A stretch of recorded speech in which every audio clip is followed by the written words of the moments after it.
Olá a todos, sejam bem-vindos a mais um episódio do Projeto Alfa. Hoje temos a nossa convidada Isabel Góis. Isabel Góis é guarda-redes da Seleção Nacional e atualmente no Madeira SAD. Começou a jogar no Camacha, depois passou para o Madeira SAD, foi para o Alavário, voltou para o Madeira SAD, esteve no Ale, na Alemanha, depois esteve no, eu vou deixar a Ferreira dizer, que eu não sei dizer. Yeah. É exatamente, na Alemanha também, e agora voltou novamente para o Madeira SAD, onde está em casa. Nesta sua carreira já ganhou 4 campeonatos, 3 taças de Portugal, 3 supertaças e 2 prémios de melhor guarda-redes do campeonato. Bem-vinda, Isa! Bem-vindo! Obrigada, estou impressionada desde já com a tua introdução, chefe, foi muito boa. Obrigada, isto ainda vai ficar melhor. Assim Olha, vale a então pena. a nossa primeira pergunta para ti era, obviamente, como é que tu eras quando eras pequenina, quando eras a Isabel, antes de sequer seres jogadora de handball? Ok, eu acho que quando era pequenina era muito, muito tímida. Eu era aquela miúda gordinha, eu tinha vindo da Venezuela, então tinha muita dificuldade no início para falar português e ainda tenho um bocado, pronto, às vezes. E pronto, tinha um bocadinho de dificuldade em fazer amigos, exatamente por isso também, por esta parte de me conseguir integrar ali na escola, por causa da língua, pela minha timidez e pronto, mas acho que sempre foi assim brincalhona, apesar de ser tímida. Sentes que quando entraste no handball continuaste a manter essa personalidade ou o handball ajudou-te a criar essas amizades e a integrar-te um bocadinho mais? Acho que no início o handball era um bocadinho... eu tinha umas amiguinhas, se calhar uma ou duas, não muitas, e elas pronto, tinham começado no handball e eu acabei por ir um bocadinho atrás delas e acho que pouco a pouco foi-me tornando um bocadinho mais extrovertida, se calhar não extrovertida, que isso também seria ir um bocadinho ao extremo, mas menos tímida e socializava mais, gostava mais de estar com as minhas amigas, gostava de jogar handball de repente assim do nada, e pouco a pouco acho que foi mudando um bocadinho a minha personalidade, mas mantendo sempre as bases de quem eu sou. Pronto. Tu vieste para Portugal com 5 anos, não foi? Sim, com 5 aninhos, exatamente. E quanto tempo é que demoraste até começar a jogar handball ou no primeiro treino? Acho que só entrei no 4º ano, acho que tinha 10 aninhos, pronto, mas ainda era muito, muito tímida, assim. Ok. E vivias na Camacha, que também é assim um bocadinho uma terra mais pequena, na Madeira. Como é que consegues descrever a Camacha e esse buraquinho que encontraste para viver na Madeira, e também achas que afetou a tua capacidade de integrar na escola e em tudo, no handball? Acho que sim, a Camacha é assim um lugar um bocadinho mais pacato, mas mais relaxado, se calhar não se passa muita coisa lá. E não coincidia com a tua timidez e a tua calma. Se calhar aí demorei um bocadinho ainda a desenvolver quem eu era e a tornar-me mais social, pronto. Não sei se tem a ver com isso, mas pode ser. E depois quando já vim para o Funchal, estudar para cá, já se calhar comecei a lidar com mais pessoas, a ter mais perspectivas e talvez a crescer um bocadinho mais, sim. Tu tiveste uma formação muito feliz na Camacha. Era sempre alguma coisa quando nós jogávamos uma contra a outra, era sempre o jogo em que a Izzy ia estar na baliza. Como é que tu podias descrever, assim, numa breve frase, ou como tu conseguires, esses anos na Camacha? Uau, numa breve frase é difícil, mas... Pronto, explica como te sentires mais à vontade. Sim, não, acho que foram anos muito felizes, sobretudo porque eram anos em que eu se calhar não pensava tanto no que fazia, simplesmente era uma criança feliz a fazer aquilo que eu gostava, estava a jogar na Camacha, era divertido, eu defendia bolas, acho que chegava o Nuno, pronto, é o meu treinador, Nuno Abreu, treinador de formação, ainda hoje eu falo com ele, pelo menos uma vez à semana, às vezes para perceber coisas que se passam no jogo, e pronto, também foi ele que me fez crescer muito como guarda-redes, a ele deu-lhe imenso, porque ele trabalhava especificamente só comigo e perdia tempo do treino para trabalhar comigo, coisas que se calhar não tinha material, mas tinha formas de conseguir arranjar e fazer os exercícios que ele queria fazer, muito, muito criativas, e a ele deu-lhe muito, sem dúvida. E pronto, basicamente a Camacha para mim foi aquele tempo em que tudo corria bem, eu só queria chegar ao jogo e perceber que tinha defendido, não sei, 15 remates, e eu chegava ao pé do Nuno, quantos é que eu defendi? E ele dizia, e era tudo muito giro, sim, era a magia do handball e do crescer com o handball. E depois fazes uma passagem diretamente para o Madeira SAD, certo?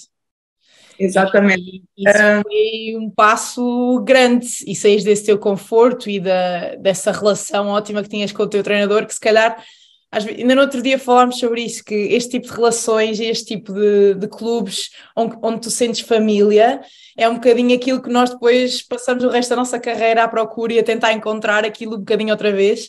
Por isso, como é que foi para ti esse choque e quais foram as maiores dificuldades depois ao entrares no Madeira SAD? Exato. Pronto, a verdade é que eu não era suposto ir para o Madeira SAD, era suposto eu ir para o Sports Madeira, mas depois acabou por surgir a oportunidade da SAD e pronto, basicamente acho que era mais lógico que com duas oportunidades, uma que me pudesse proporcionar mais crescimento, a da SAD tinha mais lógica ir para lá, então quando me dei conta fui parar à SAD.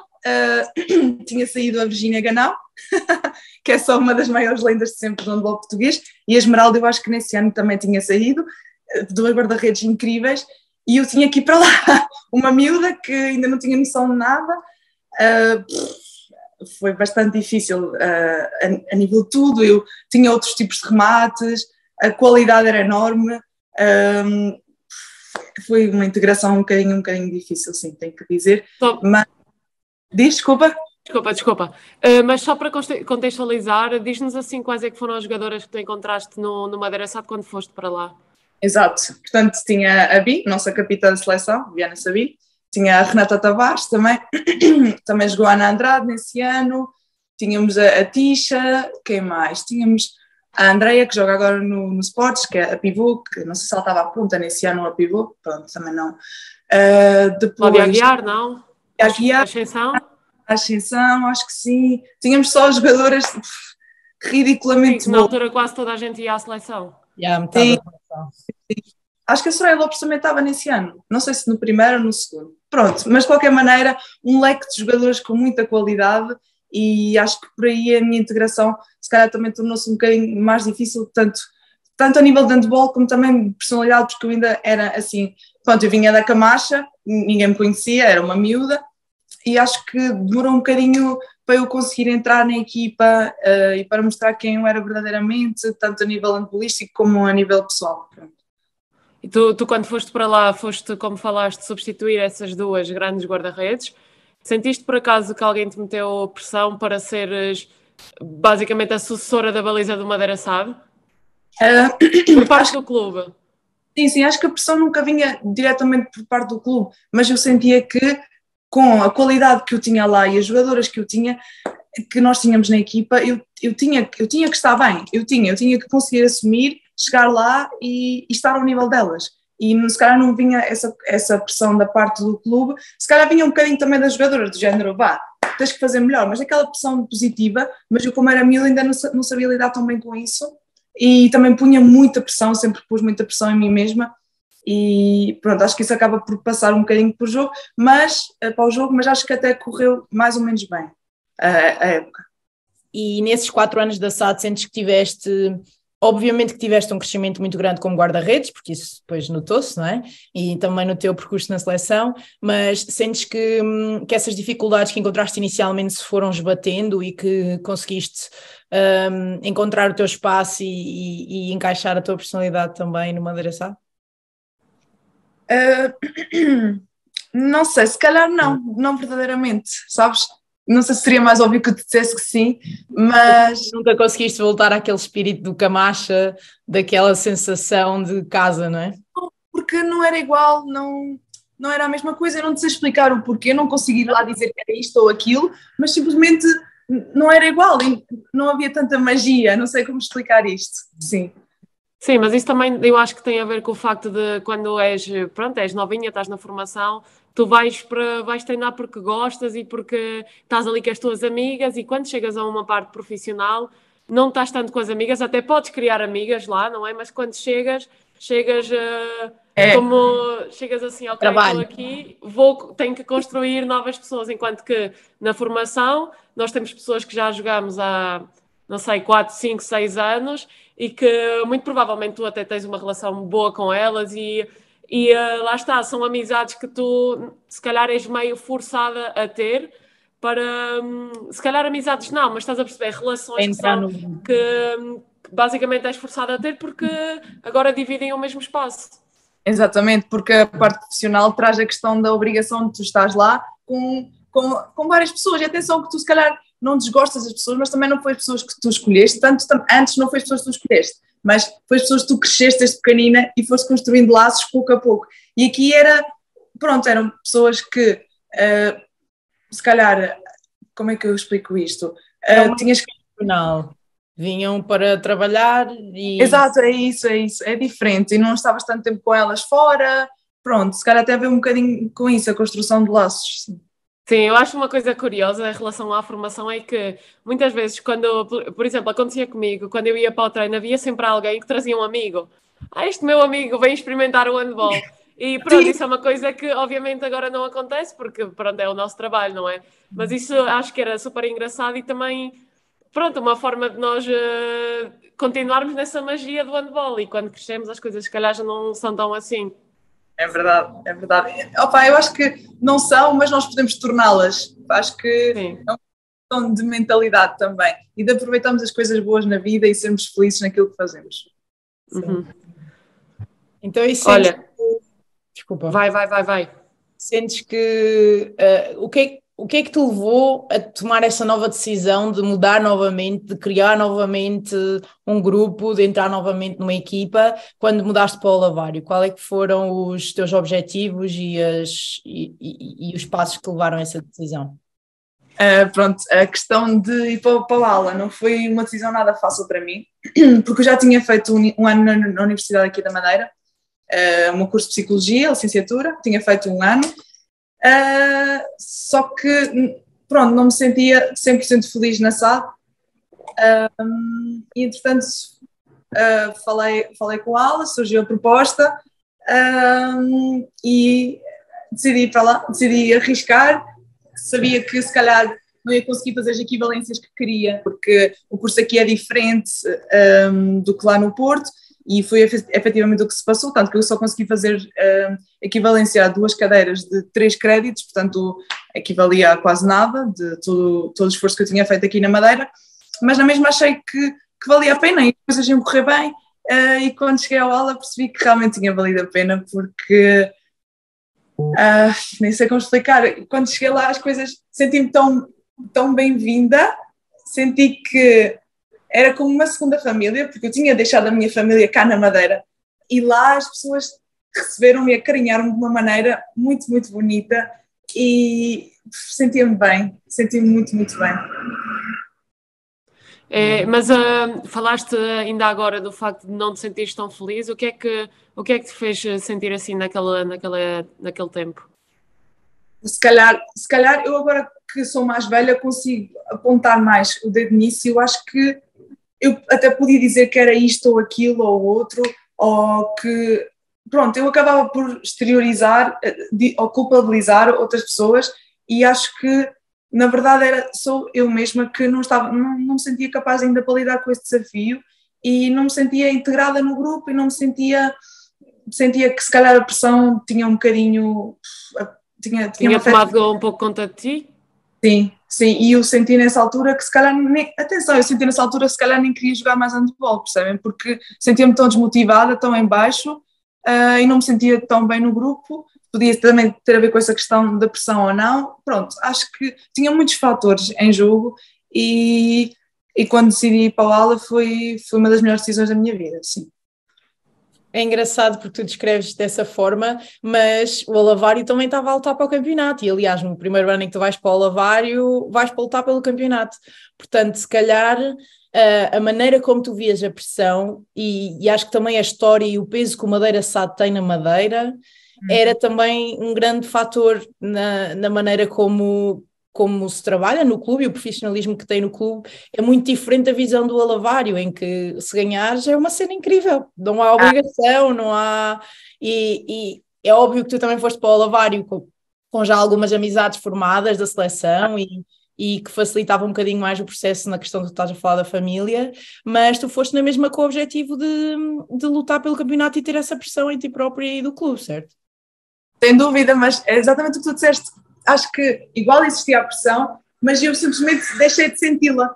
Deixei de senti-la porque estava tão feliz naquilo que estava a fazer e com as pessoas que estava, as pessoas que tinham ao redor e com o clube, com as amizades que eu já tinha a Tati Ferreira, tinha a Soraya, tinha muitas mais outras pessoas que faziam sentir bem integrada no grupo e acho que precisamente por isso já era uma Isabel diferente, percebem? Sim, eu acho que também o facto de seres do Madeira SAD, de já seres presença na seleção, pronto, teres assim já algum nome, vires para o Alavário que era um clube humilde, pequenino, que começa a crescer, acho que depois as pessoas, obviamente que, pronto, também és uma pessoa super adorável, que está sempre a rir, e acho que, obviamente, que as pessoas ficam felizes por te ter lá, e acho que isso faz toda a diferença também, e torna a tua entrada no clube super, super fácil. Sim, e também havia coisas incríveis, como tipo, lá o pavilhão enchia, a claque era incrível, tínhamos o chefe Pedro lá a bater com o tambor, e depois, imagina, defendiam uma bola e eles gritavam Isabel, e para mim era uma... Rainha Isabel! Ah, sim, peço desculpa, Rainha Isabel. Era muito giro, sim. Quais é que foram, assim, as maiores dificuldades quando chegaste a Aveiro? Será ter sido, se calhar, viver no Porto e estudar no Porto e treinar em Aveiro? Ou foi, se calhar, as saudades de casa? Ui, é verdade, como é que eu consigo equilibrar esta balança? Qual dos dois pesa mais? Muito difícil. Não, acho que o que pesava mais, sem dúvida para mim, era estar longe da minha família. Desde que eu fui para Aveiro, já sentia uma dificuldade enorme, porque eu sempre fui muito ligada à minha família. E para mim estar longe da minha família é mesmo um sacrifício muito grande. Portanto, acho que esse fator pesava muito. Também a questão que tu referiste agora, a questão de estar a viver no Porto e estar a estudar no Porto e ter que fazer a viagem para Aveiro, as pessoas pensam, ok, uma horinha não é muito mal, faz-se bem. O problema é que é uma horinha, tens que estar a esta hora no comboio, tens que apanhar o comboio desta hora, tens que sair das aulas desta hora e depois, quando nós voltávamos, o treino acabava, não sei, 10 e tal, tinhas que apanhar o comboio já não me lembro, mas imaginem, quase 11 horas, chegavas a casa já era meia-noite, eu tinha que apanhar o metro para ir para casa, fazia esta viagem sempre para a Soraya, então pelo menos acho que a viagem era muito mais relaxada, muito mais tranquila, e nós sempre, mesmo nos dias maus, acho que tínhamos sempre uma à outra, então estava tudo bem, sabem? Mas sem dúvida muito difícil, há dias que eu no dia a seguir nem conseguia. Eu punha o despertador, punha 3 despertadores e eu não conseguia acordar para ir às aulas, estava tão cansada dos treinos que, sim, sem dúvida, essa parte era muito difícil, mas acho que quando chegava ao treino e com as pessoas que estavam, eu percebia que valia tudo a pena. Muito bom. Mas é engraçado de ver como tu, tu, e não és tu, é toda a gente, sentes muito mais a pressão em si não pelo que está em risco, tipo ganhar um campeonato ou não, mas pelo que vais ganhar? Ter o teu salário ou não, ter a pressão do clube ou não, sentes muito mais isso quando não tens o teu conforto fora desses fatores, ou seja, esses fatores mantêm-se, esses fatores são os mesmos, a pressão e esses fatores de risco são os mesmos, mas a tua interpretação é completamente diferente dependendo de como tu te sentes fora desses fatores, entendes? Tipo, se tens família, se tens amigos, se tens o conforto de toda a tua vida à volta. É incrível como a pressão, os fatores mantêm-se, mas a tua interpretação da pressão é completamente diferente. Claro, esse pensamento foi tão bonito que não tenho nada a acrescentar. Não, é só porque quem ouve a tua história, quem ouve esta diferença entre a Madeira e o Ala, diria que no Alavário tiveste muito mais dificuldades, porque tu tiveste muito mais transportes horríveis para fazer, muito mais dificuldades para chegar ao treino e treinar sequer, tipo, tinhas que fazer um percurso de 2 horas e meia no mínimo para conseguir ir a um treino de 2 horas. Portanto, quem vê de fora as dificuldades que tiveste no Alavário deveriam ter tornado a tua experiência no Alavário mais difícil do que a experiência no Ala. É verdade. Não sabe. Não sabe, exato. E o facto de teres tido de estares bem nos outros fatores à volta tornou a experiência melhor. Portanto, é mesmo engraçado perceber que a lutar para o campeonato, a ter essas pressões na mesma, exatamente o que seria a mesma pressão na SAD, a experiência foi melhor porque tudo à volta estava melhor. E é isso, acho engraçado que é isso que nós tentamos encontrar quando vamos para outros clubes e quando tentamos fazer esse espaço na nossa carreira de handball, é tentar encontrar um sítio onde tu consigas ter pior aqui, pior ali, mas melhor ali, mas a balança no final consiga equilibrar de maneira a que tu encontres o que encontraste no Lavar. Mas nunca tinha pensado em relação a isso, e é porque é bastante contraintuitivo, mas faz todo sentido. Uau, Ferreira. Obrigada. Olha, tu entretanto, pronto, como já referimos, ganhaste um campeonato na SAD, um a mais, quantos foram? 2? Pronto, ganhaste campeonatos nessa primeira passagem no Madeira SAD e depois ganhaste agora com o Alavário e queríamos que tu nos dissesses qual dos dois é que foi assim mais especial e porquê? Acho que é injusto eu estar a dizer que um é mais especial do que o outro, mas não quero saber. Não, eu acho que não é injusto, porque Verdade. lá está, tem tudo a ver com, pronto, com o sítio onde tu estás. Portanto, não é que um seja melhor que o outro, mas obviamente que há um que é mais especial que o outro. Claro, claro. Mas acho que faz muito mais lógica depois das pessoas perceberem aquilo que eu acabei de dizer no seguimento desta questão. É óbvio que na SAD nós tínhamos a obrigação de ganhar. E quando ganhámos um campeonato é como, ok, alcançamos o nosso objetivo. Trabalho. Era aquilo que toda a gente estava à espera, nós também estávamos à espera. Fixe, sabem? Bom. E no ALA, quando alcançamos o campeonato, era já o tricampeonato, mas na mesma, percebem? Foi um sentimento de felicidade, foi de loucos, foi uma festa, não consigo explicar. A cidade foi abaixo. E não sei, não havia, se calhar também havia essa pressão, mas não havia essa obrigação e as pessoas estavam à nossa volta, esperavam, mas não sentíamos tanto e era simplesmente tudo bonito e feliz, sabem? Sim, e se calhar aquela questão de que, ok, se não ganharem, não é que tudo bem, mas vamos estar aqui para vocês. Sim, Foi um bom esforço na mesma, estás a ver? Se foste à exato. final e ficaste em segundo, foi um grande esforço, está tudo bem. Sim, esta questão da obrigação, mesmo a obrigação, não estava lá. Tem um peso diferente. E eu acho que também, esses anos do Alavário, eu acho que toda a gente estava à espera que foi sorte. Tipo, o primeiro campeonato foi sorte, o segundo não vai acontecer. Depois o terceiro, nunca na vida. Não, isso agora... A Madeira SAD sempre teve aquele peso tão grande da Madeira, da SAD, que nunca houve essa expectativa tão pesada no Alavário por causa disso, eu acho. Ok, pode ser. Então, Pode ser. E o Alavar humilde, atenção. Acho que também. Pela história, eu acho que é impossível tu, na Madeira, agires ou teres a mesma perspectiva que no Alavário, quando já é uma história completamente diferente, são muitos anos de campeonatos e de títulos, portanto é muito diferente, é muito difícil voltar a essa mentalidade de clube pequeno quando não o és. É simplesmente como é, eu acho. Mas depois do teu percurso no Alavário, que descreves como muito feliz, voltas um ano para a Madeira, para fazer então o primeiro ano da universidade, antes de sair para o estrangeiro. Como é que foi esta decisão? Foi pensada? Foi só por entrar para a universidade? Ou foi um ano de preparação antes do estrangeiro? Não, Ferreira, não. Esse ano eu já tinha...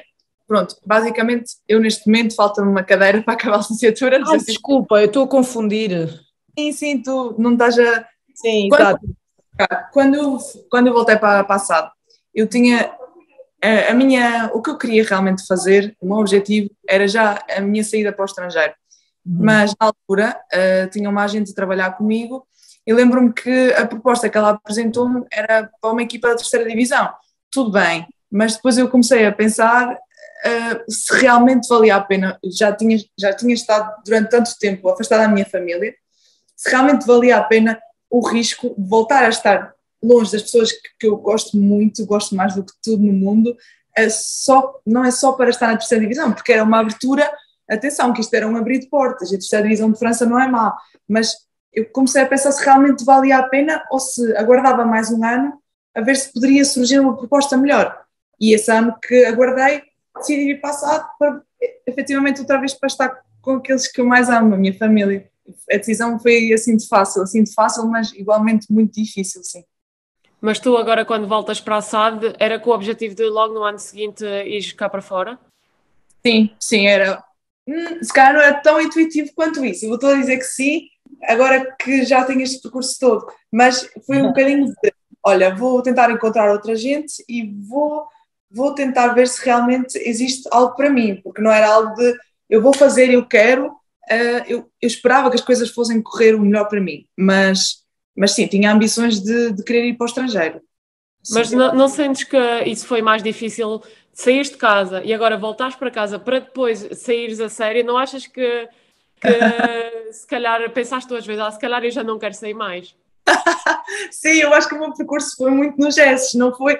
Eu nunca tive aquele percurso direitinho, que sempre quis fazer, o meu objetivo está aqui e eu vou até lá, sempre assim. O meu foi de género, o meu objetivo está aqui, se calhar não estava, eu ia fazendo um bocadinho o meu objetivo aos poucos, isto é de loucos, mas era o que acontecia comigo, e eu ia assim para lá, percebem? E acho que voltar para casa dificultou um bocadinho, tanto que quando surgiu a proposta de ir para a Alemanha, também ir com a Ferreira, que era uma proposta incrível, sabe, eu queria ir para o estrangeiro com alguém, e não era uma pessoa qualquer, alguém que esteja um nível de amizade bastante grande, alguém com que te dás bem. A Ferreira sempre foi a minha colega de seleção, desde pequenina, não tão pequenina, mas pronto, desde novinha, e a proposta era incrível, é como dada numa bandeja de prata, não sei qual é que é a expressão, mas pronto, e eu ainda pensei imenso em relação a isto, demorei tanto a tomar esta decisão, uma decisão que devia ser tão óbvia e tão fácil, mas não foi nada fácil para mim. Cada pessoa tem o seu percurso, mas podemos ter aqui este momento só para dizer o quanto eu te dei na cabeça, o quanto eu te pressionei. É que eu às vezes pensava, juro, eu pensava, será que ela não quer mesmo e eu estou a ser uma pessoa a pressioná-la para tomar a decisão? Porque sinceramente havia momentos em que tu mostravas que querias mesmo ser jogadora de handball, querias ir lá para fora, querias ter a experiência. Depois havia outros momentos tipo, não, nunca na vida, não faz sentido, eu não vou conseguir, eu não quero, não é o que eu ambiciono. Então havia momentos que eu, ok, Isa, pensa, vamos, vai. Outros momentos era tipo, olha, estou farta, faz o que quiseres, não quero saber. Eu também senti isso da tua parte, era mais engraçado.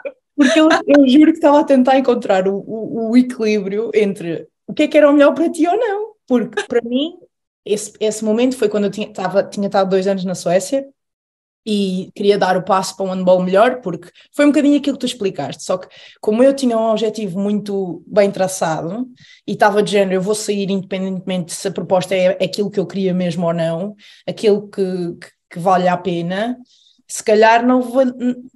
Se calhar tinha esperado mais 2 anos em vez de ir para a Suécia, tinha ido para um campeonato ou tinha ido para a Espanha, percebes? Se calhar a proposta da Suécia que eu tive não era da mesma maneira que tu estavas a falar da terceira divisão francesa, não era exatamente aquilo que eu queria, mas como o meu objetivo era assim e a minha personalidade é mais assim, eu fui na mesma.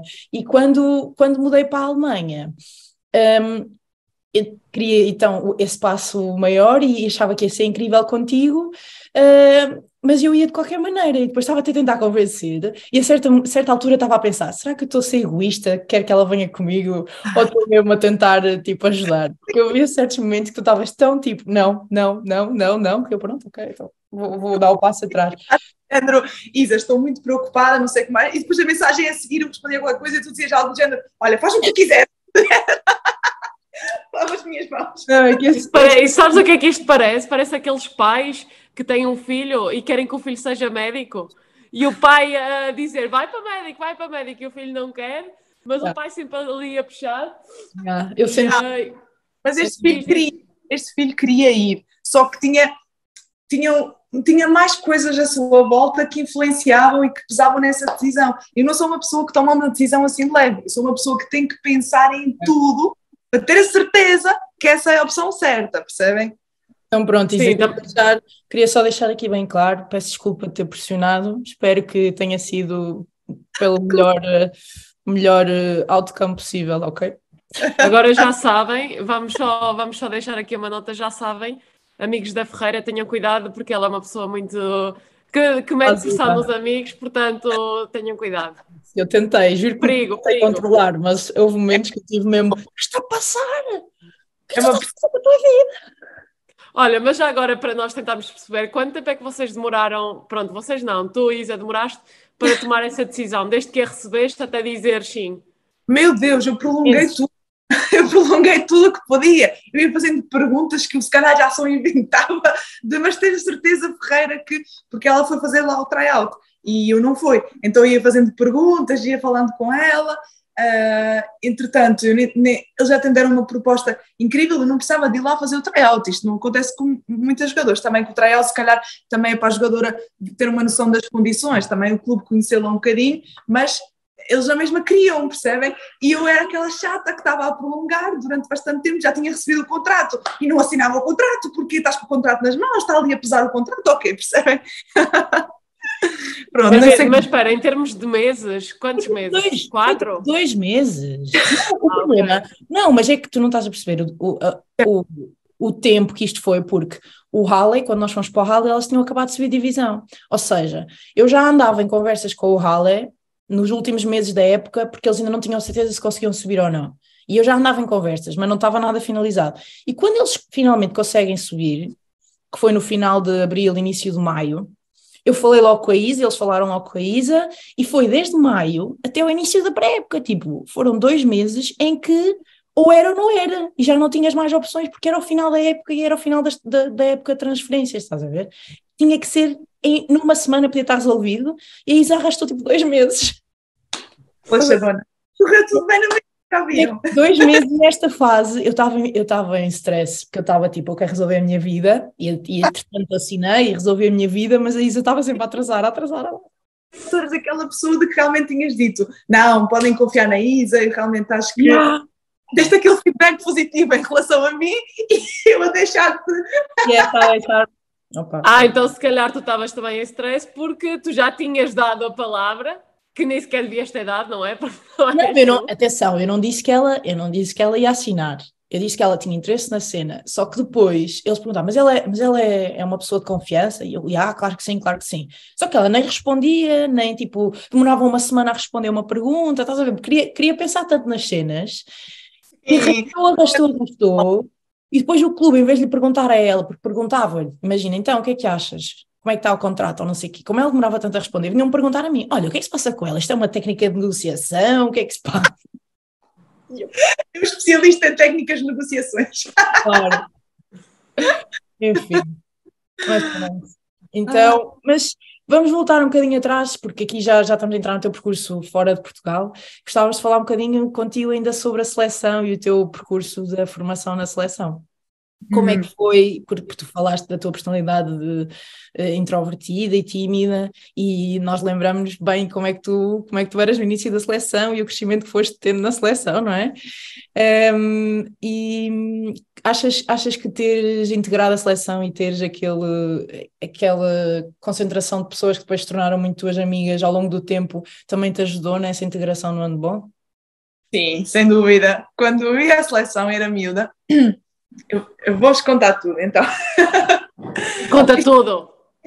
Vou ser sincera, vamos lá, genuína, bora. Então, quando eu era miúda, e a primeira vez que fui à seleção, fui dizendo, o que é isto? O que é a seleção? Olha, mas espera, que idade é que tinhas? Eu não sei que idade que eu tinha, mas como eu não tinha consciência... eras muito nova, eras mesmo muito nova. Sim, eu acho que devia ter pai 15, 16 anos. Menos, não. Não, espera, a Sapati foi a primeira, a mais nova com 14. Não, mas não estamos a falar das séniores, estamos a falar das infantis. Ok, desculpa. Eu não sei que idade. A primeira vez era Júnior D ou não? Nem sequer era C. Sim, isso deve ser 12 anos, ok. Olha, o primeiro estágio que eu me lembro foi uma taça, não foi taça, acho que foi um jogo que nós fizemos no Sul, não sei se foi em Tavira, isso é muito mal.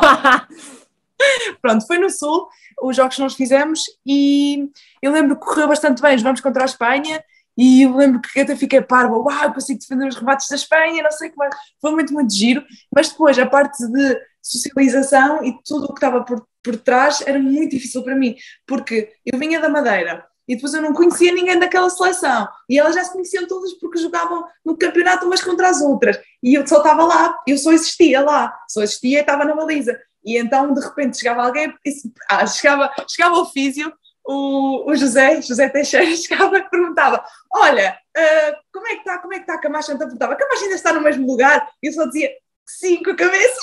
Não era mais nada. Nem palavras. Sim.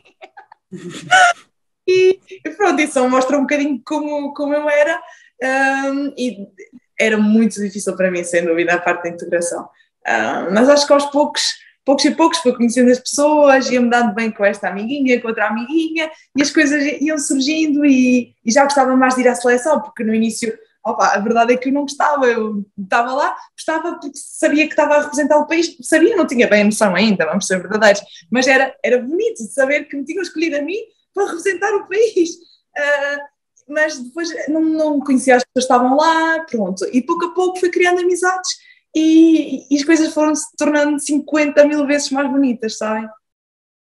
Então, nessa época, quem é que era assim a tua amiguinha? Olha, era a amiguinha da Vanessa, da Jaque, pela Canina, Vanessa Oliveira. Vanessa Oliveira, e depois também gostava muito da Faleiro, também, sim, dá muito bem com o Faleirinho. Eram as duas amiguinhas que eu tinha, acho eu. Espero não estar a esquecer de ninguém, meu Deus. Sim, mas acho que é importante nós, quando entramos assim num grupo novo, nós começarmos a ter essas amizades e depois essas amizades vão crescendo e acho que foi isso o teu caso, tanto que hoje em dia, pronto, uma das tuas grandes amizades assim na seleção é aqui a nossa amiga Ferreira. Uhum. E entre outras, e acho que esse percurso foi bastante giro e se calhar tu até concordas comigo, que foi se calhar uma parte no teu percurso que te fez desenvolver agora essa tua personalidade, que tu agora és uma pessoa muito mais extrovertida, não tão tímida, não tens problemas assim em falar, porque acho que também já te sentes assim confortável com o grupo e tudo mais. Sim, acho que sim, claro, porque as pessoas que estão à tua volta também indiretamente moldam a tua personalidade e quem tu és. E se tu estás rodeada de pessoas onde tu te sentes bem e que têm uma energia positiva, acho que isso também transmite e acaba por moldar quem tu és. Não sei se faz sentido, mas Claro. então, eu acho que o facto de me sentir tão confortável com todas vocês na seleção ainda aumenta o prazer que eu tenho cada vez que vou lá. Percebem? Porque eu me sinto bem, estou num lugar em que eu gosto, com as pessoas que eu gosto. Faz uma diferença gigante. E como é que sentes que foi esse percurso ao longo da seleção? Porque tu és das poucas que nós já falámos algumas vezes aqui do como é que funcionava nesse tempo a seleção desde Júniores D, que eram os nomes D, C, B, A, ou seja, tu és das poucas que iniciou o percurso e que se manteve desde o início até ao final. Tu és dessa geração, das poucas que está agora nas séniores, se calhar és a única, dessas Júniores D, tu és a única que está desde as D até às séniores. Como é que sentes que foi, como é que consegues descrever este teu percurso na seleção desde os 12 anos de idade até agora seres uma pessoa muito importante na seleção sénior? É de loucos, eu agora estou a dizer isto, estou-me a sentir como se fosse uma peça de mobília. Já está. Já chegou de rachadelas, mas continua lá. Reservada. Não, é inexplicável para mim. Eu acho que não tomo consciência disso, até estar a falar disso com vocês neste momento. Não, acho que já tinha pensado em relação a isto, mas nunca realmente vou muito profundo nesta questão. Mas quão incrível é uma jogadora poder dizer que durante tantos anos marcou presença na seleção nacional. Acho que é lindo e é de se valorizar, também valorizar esse voto de confiança que a seleção sempre deu para comigo, deu-me a mim, pronto. E é inexplicável, nem sei o que te dizer quanto a isto, de verdade, é muito bonito. Pronto, como já falámos agora um bocadinho, tu foste para a seleção sénior muito nova mesmo, e foste logo para assumir a baliza. E nessa altura também tinhas jogadoras muito experientes e muito mais velhas que tu. Como é que foi para ti entrar nesse grupo e encontrar todas essas jogadoras? Eu acho que até o meu primeiro estágio, não sei, acho que foi em Rio Maior e não havia competição e acho que foi o Duarte, porque nessa altura estava na SAD e acho que uma guarda-redes, não me lembro qual é que foi a guarda-redes, mas não podia ir a esse estágio e então o Duarte acabou por levar-me e na verdade, como não era a minha seleção, a questão da integração sempre pesou um bocadinho, porque também tinha algumas atletas da SAD, mas se calhar não eram as pessoas com que eu me dava melhor e tive alguma dificuldade de integração também no início. E pronto, a nível de handball também, porque eu jogava na SAD, mas ainda sentia que a seleção sénior era um nível muito acima daquilo que eu estava naquele momento, e então tinha que dar o litro, tinha que estar lá focada a dar tudo, e senti um bocadinho, sim, senti dificuldades, senti porque também era aquela pressão que eu própria estava a criar em mim outra vez.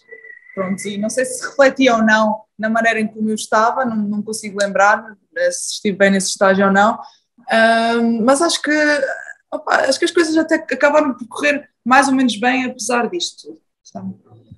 É engraçado que as dificuldades que tu sempre referes são sempre muito relativas às questões sociais. Nunca sentiste a integração no clube ou nas seleções em que foste entrando, a dificuldade em termos de handball? Nunca foi uma coisa que te fosse difícil de encaixar, ser mais difícil, o nível ser diferente? Se calhar na seleção, sim, na seleção também. Sim, eu ia dizer que na Alemanha se calhar senti quando fui para lá primeiro, mas voltando um bocadinho atrás na seleção, sem dúvida, porque quando nos defrontávamos contra equipas de grandes níveis, eu sentia que o jogo era muito mais rápido e eu tinha dificuldade em tudo, na questão da visão de jogo, de perceber onde é que, ainda tenho hoje em dia, atenção às vezes, de perceber onde é que o jogo vai parar, qual é que vai ser a jogadora que vai arrematar, e eu tenho que antecipar, tenho que sair, e esta questão da visão de jogo não estava tão desenvolvida, às vezes os meus deslocamentos não eram rápidos o suficiente, portanto sim, ficava um bocadinho atrás do nível que eu precisava de ter nesse momento, mas acho que foi uma coisa que só mesmo experienciando e só mesmo crescendo pouco a pouco é que chegas lá, por isso não podemos estar a pensar que, se calhar o meu pensamento era sempre, meu Deus, eu não acredito que vamos jogar com uma equipa tão boa, o que é que vai acontecer? E pensar assim é sempre o pior, porque vais estar a pensar sempre na parte negativa, sendo que só quando passas pela experiência é que as coisas acontecem. Sim. E então agora vamos voltar então àquilo que estávamos a falar, que é quando tu chegas ao Ale. Queria que tu nos contasses como é que foi esses primeiras semanas quando lá chegaste. Ok, então chegamos ao Halle, eu e a Ferreira. Acho que correu bem no início, sim. Era aquela questão da língua, sobretudo a questão da língua, era uma barreira enorme. Não era só a questão da língua, também estava frio, não sei se já estava frio nessa altura, ainda estava calor. O frio foi... Quando nós chegámos o primeiro ano do Halle, lembras que eu fiquei naquele apartamento lá em cima sem ar-condicionado, que morria de calor, estavam 30 graus nessas semanas? Sim, depois tu mudaste de casa. Sim. As primeiras semanas estava tudo calor enorme. Acho que foi só a questão da língua, se calhar só, não sei, metade da equipa sabia falar inglês, corrige-me, Ferreira. A nossa treinadora? Verdade. Nossa treinadora era e é uma ex-jogadora, uma grande jogadora de handball, e diz que falava 7 línguas, mas não falava inglês. Ou seja, ela só falava... Calma que ela percebe inglês, que eu falava com ela em inglês, ela fazia que sim com a cabeça e respondia em alemão. Portanto, exato. Ou seja, ela só falava para nós em alemão, às vezes tentava falar em espanhol, mas ela ainda por cima jogou em Barcelona, por isso era meio catalão. Portanto, a comunicação, estava tudo a nosso favor, a comunicação tinha muita qualidade, sim. Não, mas acho que é isso, acho que havia um bocadinho aquela exigência da parte do clube e das jogadoras de que nós tínhamos que aprender alemão. Não sei se sentiste isso, Ferreira, mas eles também foram muito disponíveis a esse nível, porque no início deram-nos um mini curso de alemão e se calhar não durou muito tempo, mas na mesma eles deram um bocadinho a sua parte nesse nível e nós íamos aprendendo o que conseguíamos, mas eu também tive muitas dificuldades em relação à língua, porque tu, Ferreira, se calhar és aquela pessoa que falas alemão e se calhar cometes um erro, mas está tudo bem, até te corrigiram no erro, mas não há problema, tu continuas, vou falar alemão. E não sei, é um bocadinho, se calhar não tão extremo. Personalidades, é. Sim, e eu se falasse alemão e cometesse um erro e tivesse-me corrigido nesse erro, Eu ia logo abaixo e ia depois continuar em inglês. Mas podes continuar em alemão? Não. Isso dificultou um bocadinho a minha aprendizagem, que também dificultava a minha integração na equipa, claro. Não, então como é que tu comunicavas com a treinadora? Linguagem gestual? Não. Quando ela estivesse zangada contigo, tu ias perceber. Sim. Acho que berros é uma cena universal. Sim, não havia problema nesse nível. Não, mas acho que sendo guarda-redes, tu depois também criaste uma boa relação com a outra redes, que já percebia alemão e era croata, e também ajudava um bocadinho por aí, tu conseguias sempre imitar o exercício Claro. Exato, a Anitza começava e ela fazia questão para me explicar tudo. Até me lembro que na altura a nossa treinadora tinha dito que alguém tinha que fazer um papelinho com as coisas básicas, de género, traduzir palavras. Sim, e a Anitza fez para mim tudo direitinho. É isso, só tenho a agradecer, porque ela foi incrível connosco, ela ajudava-nos imenso, e acho que se não fosse por ela, acho que também ia ter ainda mais dificuldades. Mas acho que até correram bem as coisas, pouco a pouco, mas as coisas iam-se moldando, sim. Sim, deixa-me só acrescentar aqui uma coisa antes de falares, Ferreira, que é, nós guarda-redes, acho que é super, super importante nós termos uma colega de posto com quem nos entendemos bem. Porque, imagina, tu até podes não te entender com mais ninguém, mas tu te entendes com aquela pessoa, ajuda imenso. E é verdade, sem dúvida. Eu acho que sempre tive muita sorte com os colegas de posto que tive. Acho que só foram pessoas incríveis que eu conseguia falar com elas, e eu sou aquela pessoa que preciso de falar com alguém e dizer neste lance o que é que achas que aconteceu? Eu preciso perceber o que aconteceu e preciso que outra guarda-redes me dê feedback. Portanto, também é incrível já eu poder trabalhar contigo na seleção, tu percebes que eu sou assim e eu também percebo como tu és, e acho que entendemos as duas bem juntas e encaixamos bem. Sim. Acho que também respeitamos muito a personalidade uma da outra, não é? Sim, sem dúvida. É importantíssimo. O momento vai ser cortado e vai ser usado como exemplo de companheirismo nas seleções aqui. Não, mas é verdade. É uma coisa que nós já falamos as duas, que é, eu quando estou na seleção eu só quero ganhar, eu não me importo de não jogar, se Isabel jogar e jogar bem, opá, eu estou ali, é como se eu tivesse jogado. É isso, eu acho que sempre estive com pessoas que são capazes de perceber isso, porque para nós a questão de saber quem está melhor, imagina, se eu sentir que tu estás melhor do que eu, ou que estiveste melhor do que eu num estágio, eu vou querer que sejas tu a começar, e não vou que está certo se eu começar. Eu até posso começar, mas eu tenho a certeza que quando estiver no campo eu vou dar o litro, mas na mesma eu vou sentir que se calhar és tu que tinhas que estar, e quando tu entrares eu vou apoiar a 100% essa decisão, percebes? Ou se fores tu a começar eu vou apoiar porque sei que está bem, e acho que esta questão de nós percebemos que quem está em jogo é que tem que dar o litro e essa pessoa tem que estar bem, é o mais importante, porque queremos que a equipa chegue o mais longe possível.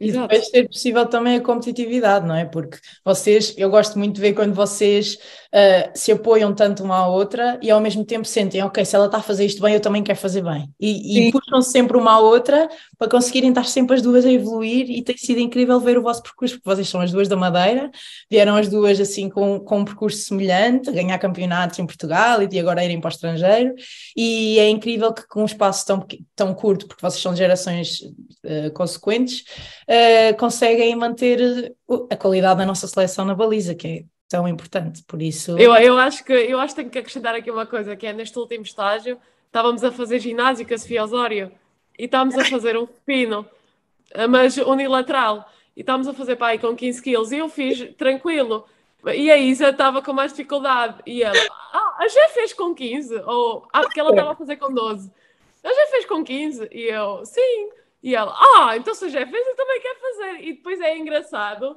que... Nós tentamos sempre lutar, nós temos uma luta muito saudável pelo lugar, e acho que, pronto, quer no handball, quer no ginásio, nós tentamos sempre puxar-nos uma à outra. É engraçado, tenho este isso, porque eu lembro precisamente desse momento como assim, a gente consegue com 15 quilos? Não, eu também tenho que conseguir, eu fui lá e fui fazer com os 15 porque tinha que ser.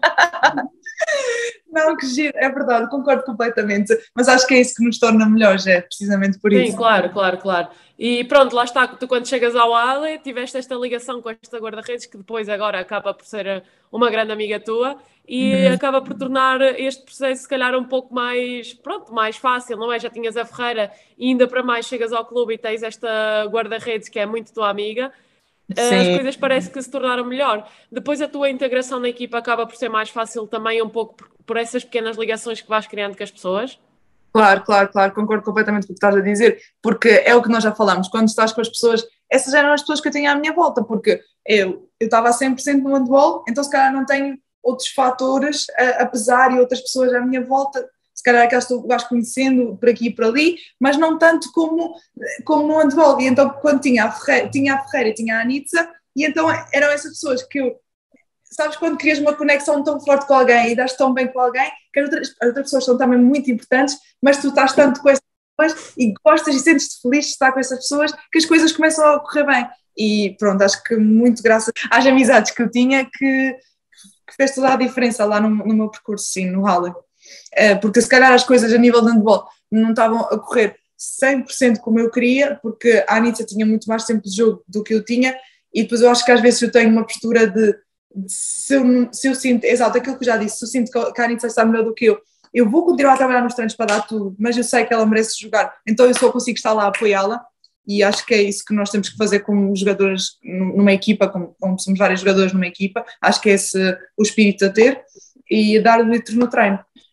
Como não tinha tanto tempo de jogo, as coisas estavam a ficar um bocadinho difíceis, mas depois eu lembro-me que no fim da segunda época a Anitza lesionou-se. E também atenção, que eu andava um bocadinho mal também por causa das costas, e depois foi uma fase aí em Lisboa que eu estava, vocês não estavam a perceber, mas mesmo mal, porque uma vez Ferreira, nós estávamos sentadas no café, não sei se tu te lembras, no café que costumávamos ir, o café do chá, pronto, que tinha o piano a tocar sozinho, e estávamos lá sentadas, e estávamos sentadas já um bocado, não sei se estávamos a jogar um jogo, um Jenga ou o que é que era, e quando me tinha que levantar, vocês levantaram-se, e eu não conseguia, eu estava mesmo assim, as minhas costas estavam tão mal, que eu lembro que vocês tiveram que ajudar-me, eu só pensava que vergonha, está a olhar para nós, porque eu não conseguia andar e sair para a rua, tínhamos que ir para uma farmácia para ir buscar medicação, estava tão mal, eu não conseguia sequer atar por causa da ciática, eu não conseguia atar os cordões das sapatilhas, muito mal, e pronto, tive essa fase menos boa, mas depois no fim da segunda época,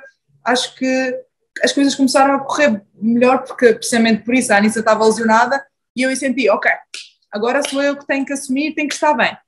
E quando assumi essa postura, as coisas foram correndo melhor e os jogos estavam a correr melhor também, e acho que aí a Tânia começou a gostar, a nossa treinadora começou a gostar um bocadinho mais de mim, porque viu essa ambição nos meus olhos. Pronto. Como é que tu sentes que foi o crescimento da tua personalidade nos teus anos no estrangeiro? Sentes que foi crescendo à medida que foste passando mais tempo, ou a tua postura na equipa e com a treinadora e isso que tu estás a falar, que no início do ano estavas confiante que a Anitza era a primeira rede, então estavas com uma postura menos ambiciosa, e que depois, quando chegou à altura, ao mostrar essa outra postura, que a treinadora também confiou mais em ti. Sentes que isso foi crescendo contigo ao longo destes anos no estrangeiro? Sim, porque se calhar antes eu não era... Ainda tenho esta questão um bocadinho em mim, de que se eu sinto que a outra guarda-redes está melhor do que eu, que ela merece jogar. Mas, na mesma, isso não me impede de dar 100% de mim em todos os momentos. E se eu tiver que entrar num momento X, num jogo importante, eu na mesma sei que vou entrar agora com confiança, porque vou acreditar nas minhas capacidades. Ok, a outra guarda-redes também estava bem, mas porque é que eu não irei ser capaz de fazer o meu trabalho quando estou lá, percebem? E acho que isso demorou muito tempo a criar em mim, ainda hoje às vezes, hoje em dia ainda sinto um bocadinho, mas acho que está muito melhor, estou feliz por me aperceber disso, sim. Nós queremos tentar aqui também perceber qual é que é a expectativa versus a realidade de quando foste para a Alemanha, ou seja, nós temos sempre aquela tendência de que vou para a Alemanha, um campeonato excelente, mas calhar as coisas não são tão bem assim, e nós queríamos perceber assim um pouco os dois lados. Quando chegaste lá, a tua expectativa correspondeu à realidade?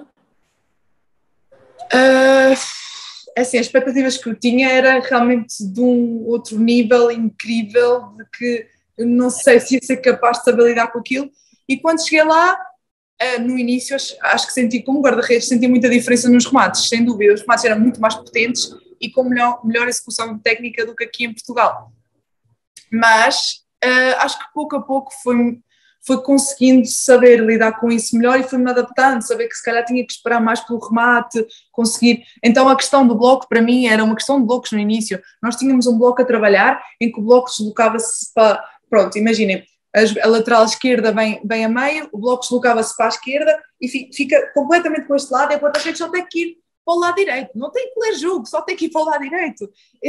E isto agora, eu demorei para adaptar-me para com isso, eu pensava que realmente o problema era eu, porque eu não conseguia perceber qual era a lógica de só ir para um lado, e se a jogadora ultrapassar o bloco, se a jogadora conseguir fazer o remate aqui, percebem?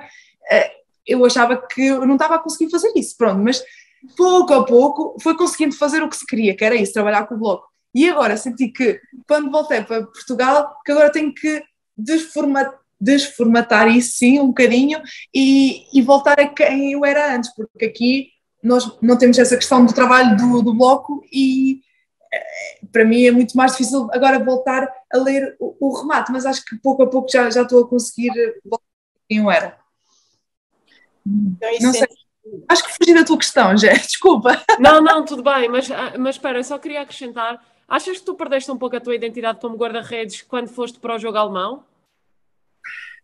Ou seja, não estavas tão livre, tinhas só que executar, não pensavas, eras só uma pessoa que executava. Vou responder a isto porque eu estava a ver, eu queria preparar-me para isto, para convosco, esta entrevista, então eu estava a ver o jogo que nós fizemos contra a Áustria, que foi esse jogo que o Gerard e a Tânia tiveram o interesse em mim em primeiro lugar, e pronto, nesse jogo eu acho que estive bem, e quando eu estava a ver o jogo eu percebi que eu era capaz de ler os remates de 9 metros e esperava pela bola, e entretanto depois quando voltava à seleção, quando ia à seleção, quando estava na Alemanha, já não era capaz de fazê-lo. E para mim era assustador, eu pensava, mas o que é que se está a passar? Eu devia estar num nível melhor, mas parece que as coisas estão a funcionar ao contrário. Como assim? Se calhar era só nesta questão dos 9 metros, mas na mesma era algo que estava-me a afetar. E pronto, isto, não sei se consegui explicar bem o que eu queria dizer. Na questão da Áustria eu conseguia ler os remates e agora na Alemanha era só aquela guarda-redes burra que estava aí para um lado só, dos 9 metros, e era só isto que eu fazia já. Grave. E agora pronto, acho que quando voltei agora para Portugal, acho que pouco a pouco já estou a conseguir outra vez esperar pela bola, que é o que se pede dos guarda-redes, o que é suposto fazer, sim. É incrível como a cultura de um país e tu te adaptas tanto a essa cultura, a esse país, que depois és isso e és essa jogadora que te foi pedida porque foste capaz de te adaptar e de o fazer, mas depois quando chegas à seleção as exigências são diferentes. Sentes que esse teu percurso enquanto estavas no Halle, quando estavas no Halle e depois foste à seleção, tinhas dificuldade em entrar na equipa, na seleção em termos handbalísticos? Tinha, sim, exatamente por isso que eu te estava a dizer. E depois também, pronto, essa questão que eu já falei do bloco era muito diferente. Nós, na nossa seleção, temos de trabalho com o bloco, efetivamente nós vamos lá ao bloco, mas não tínhamos esse bloco, tu ficas com este lado, eu fico com este lado, não funciona assim. E depois também havia questões de que lá na Alemanha, se calhar foi um bocadinho mais na calça o treinador que eu tinha, e atenção que ele é incrível, um treinador, um guarda-redes muito, muito bom, e com ele aprendi muitas coisas, mas ele tentou um bocadinho moldar-me a guarda-redes que ele queria que eu fosse, e faz sentido. E eu também sou uma pessoa muito flexível, muito aberta às pessoas, portanto eu não me importava de moldar-me e moldar quem eu era como guarda-redes, se fosse para melhorar. E acho que ele ensinou um bocado a questão de querer trabalhar com o corpo. Pronto, se eu achasse que a jogadora ia rematar para este lado, ir-me toda para lá com o corpo. E essa questão acabou por afetar-me porque deixava de fazer meia altura, deixava de fazer aquilo que são as defesas mais bonitas, e que olhava para os teus guarda-redes e todos os teus guarda-redes, se calhar uma miúda de formação, consegue fazer meia altura, e eu deixava de conseguir fazer meia altura porque queria ir tanto com o corpo inteiro. Se calhar, ok, sacavam umas bolas fixas, mas depois não sei se a percentagem era menor do que aquilo que eu achava que conseguia fazer ou aquilo que eu fazia antes, percebes? Sim, eu acho curioso é que... Diz, Ferreira, diz. Não, ia só perguntar se sentes que que te afetou no teu percurso andabolístico até agora, a tua personalidade de ser, como estavas a dizer, moldável e teres tentado sempre encaixar na visão de que os treinadores ou os treinadores de guarda-redes tinham de ti?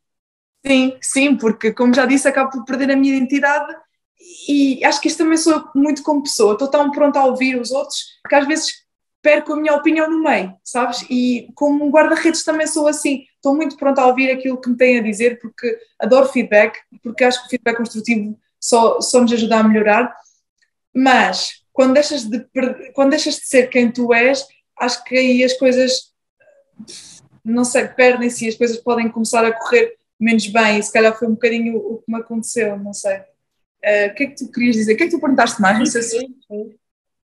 Sim, mas o que eu ia acrescentar era só que eu acho agora curioso que agora tens 27 anos e começamos a ver tecnicamente coisas que tu não fazias antes. E acho que isso é muito fixe, acho que isso tem a ver com o facto de teres aprendido muitas coisas de muitos lados e agora estás numa tentativa de conjugar um pouco de tudo e acho que isso é muito fixe de apresentar e de mudar e mostra também o facto de que nós ainda conseguimos aprender mesmo com a idade, porque há quem diga que nós chegamos a uma certa idade já não conseguimos, já não nos sai, percebes? E contigo não é bem assim, as coisas vão saindo aos poucos. Sim, eu concordo contigo, e acho, mas também deixa-me dizer que acho que faz todo o sentido, porque as guarda-redes mais experientes e mais velhas, portanto, são mais experientes, são aquelas que normalmente são as melhores e aquelas que tu vês em altos níveis, em níveis mais altos, desculpem. E o que é que eu te queria dizer mais? Queria-te dizer que é engraçado teres-me dito esta questão dos recursos técnicos, porque para mim era algo que eu nunca tinha pensado. Eu, se calhar, às vezes era um bocadinho previsível demais, e agora acho que estou a tentar conjugar tudo aquilo que eu aprendi exatamente, mas também, vou-te ser sincera, Jé, é muito engraçado porque foi o Tino que falou comigo, eu lembro que foi de um estágio qualquer, e ele disse... Faz só um parênteses de quem é o Tino. Desculpa, eu agora vou dizer Constantino. Tiago Constantino, sim senhora. É o Tiago Constantino. É o nosso treinador de guarda-redes da seleção. E é uma pessoa incrível, que dá muito feedback e que eu adoro trabalhar, sem dúvida um dos melhores treinadores de guarda-redes que eu já tive e que nós temos, sim. Pronto, isto para dizer que o Tino vem-me dizer, pronto, estás a fazer isto bem, mas depois disse-me, não sei se me disse assim, mas na minha cabeça foi isto que eu ouvi. A Jé tem mais recursos técnicos do que tu. E então eu pensei, como é realmente, eu acho que a Jé tem mais recursos técnicos do que eu comecei a pensar, mas o que é que eu posso fazer para melhorar isto? E então comecei também, acho que, a ver um bocadinho mais de handball e se calhar também olhar mais para as pessoas que eu tinha à minha volta, olhar mais para ti, já olhar para as pessoas que tenho como referência e às vezes olho para uma miúda e penso, olha, por que não tentar isto, sabem? E às vezes está certo, então acho que quanto menos previsíveis formos, mais surpresa vamos ser para o adversário, por isso faz todo sentido. Imagina, aquilo que eu muitas vezes faço para fazer determinada defesa, eu também o consigo fazer muitas vezes por causa da visualização que eu faço. Tu também fazes algum tipo de trabalho mental nesse aspecto? Sim, agora, pronto, trabalhei recentemente com a Carla, eu não estou a lembrar do último nome dela, peço desculpa, e ela falou comigo em relação a, pronto, fez um bocadinho temos a fazer coaching, e ela deu-me algumas coisas engraçadas, coisas que eu se calhar agora consigo adoptar, porque visualização não tanto, mas se calhar um bocadinho a respiração, porque eu sempre fui muito ansiosa em relação a entrar em jogo e quanto menos jogava, mais ansiosa ficava porque, pronto, faz todo sentido, claro, tens menos tempo de jogo e depois quando entras queres mostrar, não queres falhar e sempre, acho que sentia sempre a respiração muito acelerada, muito ansiosa e então ela deu-me algumas técnicas de respiração e um bocadinho o positivismo contagiante dela que ajudou-me a melhorar, mas essa questão da visualização nunca faço, queres-me falar um bocadinho sobre isso? Não, basicamente isto tem a ver com o facto de visualizares uma situação. Imagina, podes fazer em duas partes, ou seja, estás-te a visualizar como espectadora e estás-te a visualizar como ator da ação.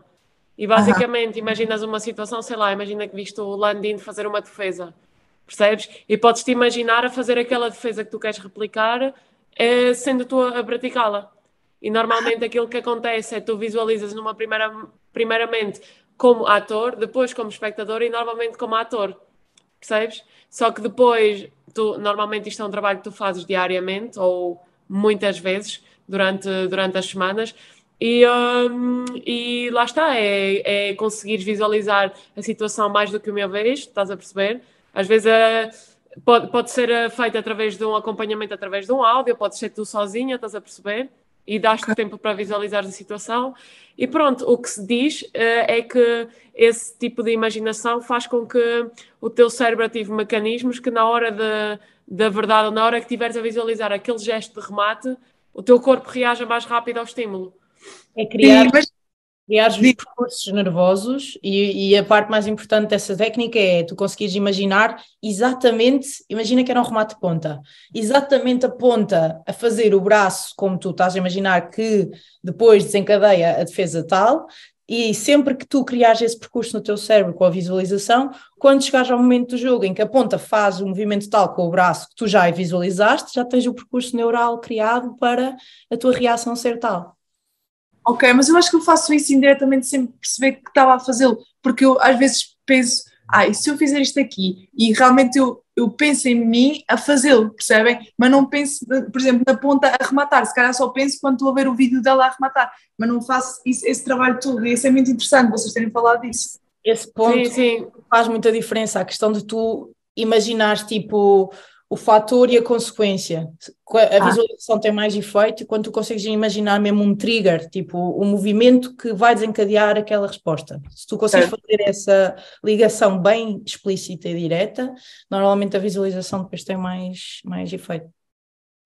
Que interessante, que bem. Não, eu por acaso pensava que tu já fazias, porque pronto, agora como lá está, tens variado um pouco a tua maneira de estar na baliza, o que é ótimo e eu já referi. Até pensei que podias ter trabalhado um pouco nisso.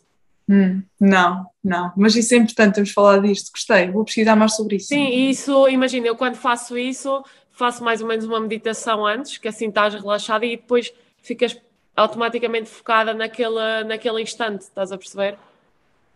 Ok, que bem. Então, e tu falaste agora um bocadinho do teu trabalho com coaching, como é que foi esse teu percurso de trabalhar e com quem é que já trabalhaste, como é que tem sido esse teu percurso de trabalhar a parte mental também? Acho que não tem sido até um ano atrás, um ano e tal, acho que a primeira vez que achei que precisava de ajuda nesse nível foi quando as coisas não estavam a correr bem, e foi quando estava na Calçum. E até já não sei o que é que desencadeou, quer dizer, até acho que lembro, acho que foi uma situação com a minha treinadora e foi uma coisa ridícula, mas eu já me sentia tão em baixo que essa coisa ridícula afetou-me, que foi, nós íamos sempre para algumas reuniões, tu lembras como é que a nossa treinadora era? Nas reuniões, ela fazia-nos como um teste, nós é que tínhamos que dizer a preparação que ia ser para o jogo. Então, o que aconteceu nessa reunião é que nós sentíamos sempre muito testadas, e então quando chegámos ao momento estávamos muito nervosas. E eu era aquela jogadora que ia fazer sempre uma preparação estúpida. E pronto, num desses testes que nós tínhamos, ela pergunta qualquer coisa do género, esta jogadora que marca os 7 metros, remeta sempre para onde? Obviamente que nós tínhamos que saber a resposta lá já, apesar de eu só gostar. A reunião ser na quarta-feira, eu só gostar de ver vídeo na sexta-feira. Mas eu fazia o esforço de ver o jogo todo para ver. Mas nesse momento, eu acho que respondi qualquer coisa muito estúpida, do género, acho que não houve 7 metros nesse jogo. Ela passa-se, vira, só vejo os olhos dela lançados para mim, e ela, não houve 7 metros no jogo. E toda a gente assim. Mas mesmo assim? Na minha cabeça parecia uma telenovela, não sei se foi ou não. Não, mas ela é dramática, portanto é possível. Dramática. E ela nunca punha o vídeo a dar, porque nós só falávamos. Ela punha o vídeo a dar uma vez em 20, para ela provar que tinha razão em alguma situação que uma jogadora tivesse dito que era diferente. E nessa vez, claro que ela abriu o computador, meteu lá a projetar, e pumba, primeiros 3 minutos do jogo, 7 metros. E eu já sabia que isto ia acontecer. Entretanto, mais 5 minutos do jogo, pumba, outro 7 metros. E ela sempre a arrematar para o mesmo lado. Porque é que isto me acontece justamente na vez em que eu se calhar vi o vídeo com menos atenção, porque eu lembro-me que tinha visto o vídeo, então eu passei por mentirosa, porque eu disse algo de género para me tentar defender. Sim, eu acho que vi o vídeo, mas eu não estava a lembrar dos 7 metros, desculpem. E já senti aquela coisa o grupo a pensar, ela não viu o vídeo, e ela a pensar, esta mulher é uma mentirosa, qualquer coisa desse género. Ela metia-nos constantemente nestas situações, é que nós ficámos a parecer mal. E pronto, eu a partir daí pensei, o que é que se está a passar com o meu cérebro? Porquê é que eu não sabia que havia 7 metros neste jogo? E achei que alguma coisa não estava bem, eu não estava a sentir-me completamente eu, e achei que precisava de ajuda psicológica, e não era tanto, se calhar só a nível de coaching, era um psicólogo mesmo, e fui à procura de um psicólogo com quem eu falava online, e acho que ele ajudou muito, porque ele também ajudou-me a perceber que eu se calhar não estava bem, não estava no estado mental certo para continuar na Alemanha, e precisava de pessoas à minha volta que gostavam de mim, precisava de estar com elas, sim. Sim, sim. E tu sentes que, pronto, a personalidade dessa tua treinadora era assim um pouco difícil de gerir, e sentes que isso acabou por, lá está, influenciar tanto a tua personalidade como em termos de jogo? Porque, imagina, eu acho que é bastante importante aquilo que tu falas, a questão social, acho que é muito importante quando nós estamos com pessoas que confiam em nós, mas por outro lado, quando estamos com pessoas que faças o que faças, estão à espera que tu erres, tu acabas por te perder um pouco e ficas um bocado. Claro. Não sei, acho que sais um bocado do corpo, percebes? Tipo, a tua alma sai e ficas só o corpo. E acabas por não pensar. Mas é verdade, acabas por não pensar e depois chegas ao ponto que dizes, epá, parece que não sou eu. Tens E toda a razão. achas que é o facto da tua treinadora constantemente estar-vos a testar, não só a ti, não é? Achas que isso influenciou um pouco essa parte? Sim, sem dúvida, porque isso acaba por colocar pressão desnecessária nas jogadoras, e não era só eu que sentia isto, eu sentia que outras jogadoras da minha equipa também o sentiam, e sentia que, como se calhar não tinha tanto tempo de jogo, quando ela me colocava no jogo já era naquela questão de vamos ver se faço alguma coisa, sabes? E isso já passava na jogadora que eu era, e também já estava a moldar um bocadinho a minha personalidade, não sei, e achava que não me sentia tão bem, não sentia que era eu na baliza, porque também não era eu fora, já não era eu. E se calhar não vou culpabilizá-la a 100%, claro que havia muitos fatores à minha volta que me estavam a afetar, mas ela, se calhar, tenho que admitir que ela foi um dos fatores que mais pesava, sim. Sim, não, porque não acho. deixa-me só acrescentar, desculpa, Ferreira, que é aquela questão que tu falaste, que é as pessoas à tua volta moldam sempre a tua personalidade, e pronto, neste caso fui um pouco mais assim pela negativa. Claro, e porque um treinador tem que ser capaz de entender e moldar-se às jogadoras que tem, não pode agir da mesma maneira para toda a gente, e acho que houve sempre algum choque de personalidades, porque tu és realmente uma pessoa muito mais pacata, muito mais introvertida, e tendo uma treinadora tão extremo oposto, sempre foi um bocadinho difícil para ti encaixar e entender, mas sentes que podias ter feito alguma coisa diferente? Se voltasses atrás, o que é que dirias a ti própria? Que dica é que davas para gerir melhor esta situação? Acho que já via as coisas de maneira tão negra. Eu Exato. penso com uma nuvem em cima, exatamente. E acho que por isso mesmo é que as coisas não estavam a correr bem, porque já era uma bola de neve que ia piorando cada vez mais. E acho que, se calhar, vendo desta perspectiva, de que acho que agora consigo ver um bocadinho mais afastada a situação, as coisas não estavam assim tão más, mas se calhar eu estava a catastroficá-las um bocadinho. É um pouco saturada, se calhar, não? Sim, um bocadinho cansada também, exatamente, e com saudades de tudo, da minha família, das pessoas, dos meus amigos, do clima incrível desta ilha, porque quer queiramos, quer não, estas coisas também pesam, e acho que se calhar voltava atrás e diria para ter um bocadinho mais calma e acreditar que as coisas iam melhorar, e se calhar até uma perspectiva de, ok, o que é que eu posso fazer para resolver esta questão. Não fiques só ali estagnada, tenta fazer algo, tenta ir falar com a tua treinadora, tenta procurar, vai ver o que há de soluções para melhorar a tua técnica, qualquer coisa, percebem? Não era só resignada de que, ok, tenho uma guarda-redes à minha frente que é melhor do que eu e então pronto, vou deixar estar as coisas como estão. Não, nunca pode ser essa a atitude. E agora percebo isso, agora que estou um bocadinho mais longe da questão, sim. E tu alguma vez tentaste chegar ao pé da tua treinadora e perguntar-lhe alguma coisa sobre a tua postura, a tua técnica? Acho que a única vez que eu falei com ela, não sei se foi eu diretamente que fui falar com ela ou ela foi falar comigo, e acho que o único feedback que ela deu-me foi qualquer coisa na altura de, olha, na altura foi algo parecido do género, estás muito rechonchuda ou estás muito gordinha, e depois era, não é isso que eu quero dizer. Pronto, e então eu sentia sempre que o feedback dela era muito disperso e nada específico, então nunca achei que, sempre preferia falar com o treinador guarda-redes, porque achei que fazia mais sentido do que com ela, porque às vezes com ela achava que gostava muito dessa pessoa e essa pessoa estava bem, então ela apostava nela de repente, do dia para a noite, porque a lua já não estava cheia, a lua estava, sei lá, imaginem, estava crescente, quarto crescente, já não gostava de ti, e pronto, já eras péssima e já não tinhas ambição e já não jogavas. Não sei se eu ainda não estou afastada o suficiente desta questão para ver as coisas desta maneira, estou um bocadinho tendenciosa, mas era o que eu sentia em relação a ela, sim. Podemos só fazer o parênteses no ano em que estivemos juntas com esta treinadora, eu era o alvo da crítica desta treinadora. E a Isa dizia-me, Mariana, calma, relaxa, estás a exagerar. Estás a exagerar também, tu também. É só o início. Tens que fazer tudo assim um exagero. Não é assim tão mau, ela não queria dizer isso e não sei o quê. Ok, eu aí dizia isso em relação a algumas coisas porque queria apaciguar a situação. Eu sou sempre aquela pessoa que vê várias perspectivas, então queria dar um pensamento. Aquela vez, Ferreira, em que ela diz que tu és arrogante porque gostas de rematar e acertar na trave, ou não sei, gostas de acertar no set antes dos jogos, eu aí fiquei mesmo...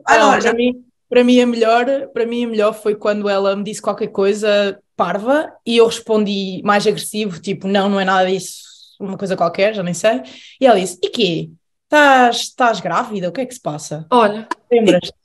Já me lembro! Eu passei-me completamente, eu, quê? Tu tens noção do que é que estás a dizer? Que estupidez de... Como é que isso...